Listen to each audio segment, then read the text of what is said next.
Getting to know how frequently we should ejaculate takes practice and time. It's a process of applying these skills and techniques, experimenting with not ejaculating, experimenting with ejaculating, and seeing how we feel coming out the other side. As a rule, I know that I ejaculated at an appropriate time if I notice the ejaculation feel like it's nourishing, and I leave the ejaculation feeling more energized and alive. This lets me know that my energy system is a little bit more balanced in a healthy way and in a place of energetic homeostasis. If I ejaculate and I feel exhausted, fatigued, weakened, that is a huge red flag that I ejaculated too early. Something that I encourage in each of you is to intimately get to know what it's like to hold in our ejaculation and live our lives from that place of heightened sexual energy. Holding in our sexual energy is a huge growth opportunity for men.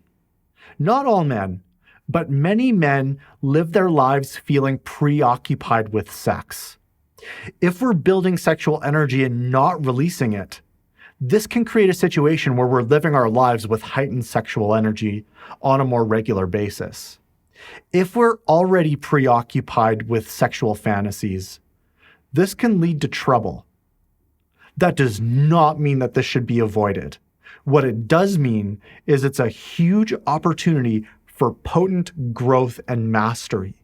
Learning to be able to be with our amplified sexual desire and storing that energy in the body without having it leak or spill out in either subconscious or conscious ways is a huge power move for men.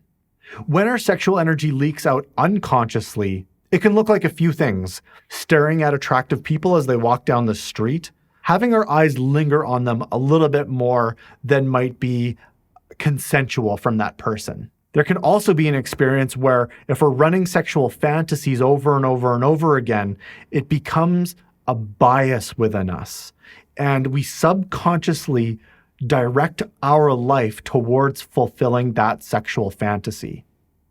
If we're stuck in that bias, it can actually create this delusional wall that desensitizes us from being really attuned to what's going on with that person.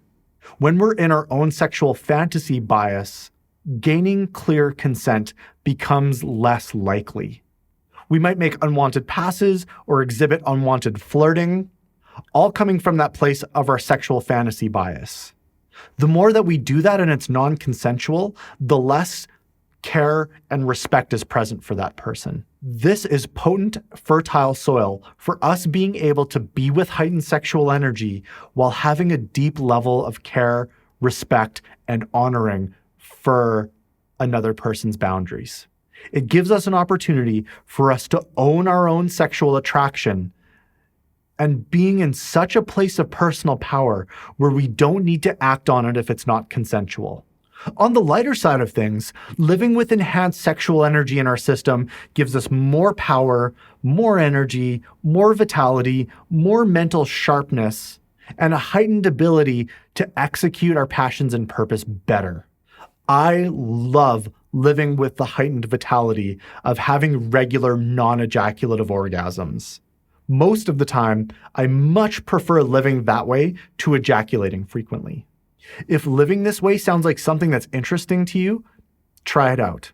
Have self-pleasure occasions where you don't ejaculate and try it out for a week or two. You can repeat this practice over and over again throughout your life. It took me almost 8 to 10 years to get to really deeply know when is appropriate for me to ejaculate, and it's really different for everybody. One thing that I do know is that the older that we get, the more it serves us to not ejaculate and store that vitality inward in our system. One of the key things that we want to look at and really go into self-reflection on is, am I addicted to ejaculation? And is it the addiction to that pleasure that drives my decision to ejaculate or not? If that's what's running the show over and over and over again, we're lost with this practice.